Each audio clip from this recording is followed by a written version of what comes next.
감사합니다. There's been a growing conversation about Katseye among fans about their concept, especially their outfits, choreography, and overall performance style, and almost everyone has the same to say. Katseye is overly sexualized. The conversation has been going on for quite a while. When they first debuted, I don't think they had these revealing outfits and sexualized choreos. Everything started with the release of Gnarly. I remember talking about their company taking advantage of them and especially being worried because of their minor. Fans and some icons were arguing and saying they choose their outfits themselves. They're always referencing that one behind-the-scenes video where Daniela said she wanted her crop top to be shorter and talking about how minor fans are not Katseye's problem because parents should be able to regulate what their kids listen to. However, some fans are starting to see the problem because their clothes keep reducing and getting shorter and their dances becoming more sensual. As we all know,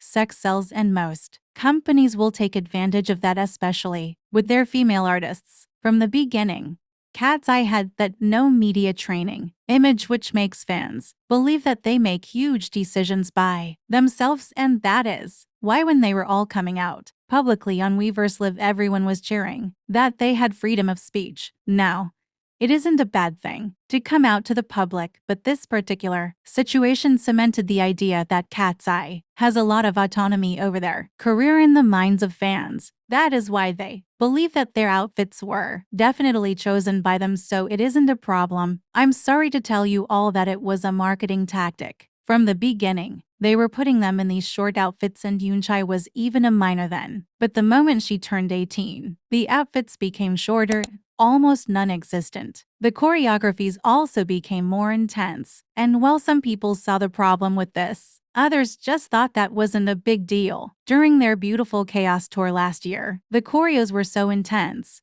I was really surprised. I remember fans being grateful to Hype for doing the bare minimum for Yoonchai and not giving her a male dancer to partner with because she was still a minor, even though it shouldn't be happening in the first place. The most disturbing thing was the fact they had minor fans who were in the crowd watching everything. Fans as young as 10 years old. It was not surprising that a lot of icons were saying that it isn't Katseye's problem because they never marketed as a kid-friendly group, which isn't true. I still remember them performing Gnarly at the Kids' Choice Awards last year, and I'm really curious about whoever thought it was a good idea to perform a song where they are shaking ass in very skimpy outfits at a Children Award. If you haven't seen, they also performed at Coachella recently, and it was even worse. I talked about them coming out, and I believe that that is also a marketing tactic. I'm not denying that they are part of the LGBTQ community, but they are constantly talking about how they love the community without actually doing anything that supports it. They are also constantly kissing each other and making out on stage, which, don't get me wrong, isn't bad, because I'm not going to tell anyone who to kiss. However, most of these girls have boyfriends, and you can argue that they are bisexual, but that doesn't excuse kissing and grinding on another girl on stage. That isn't empowerment.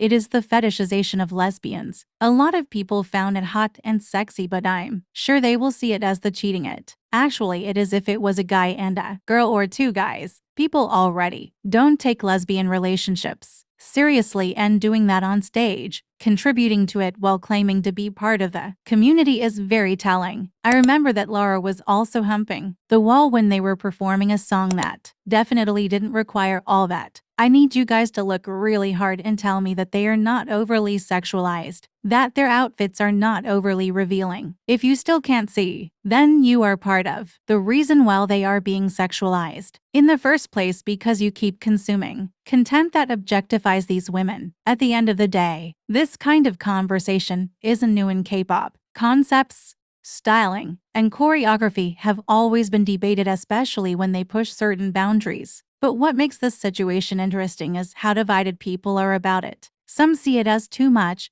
others see it as completely normal. So I'm curious, what do you think about Katseye's concept?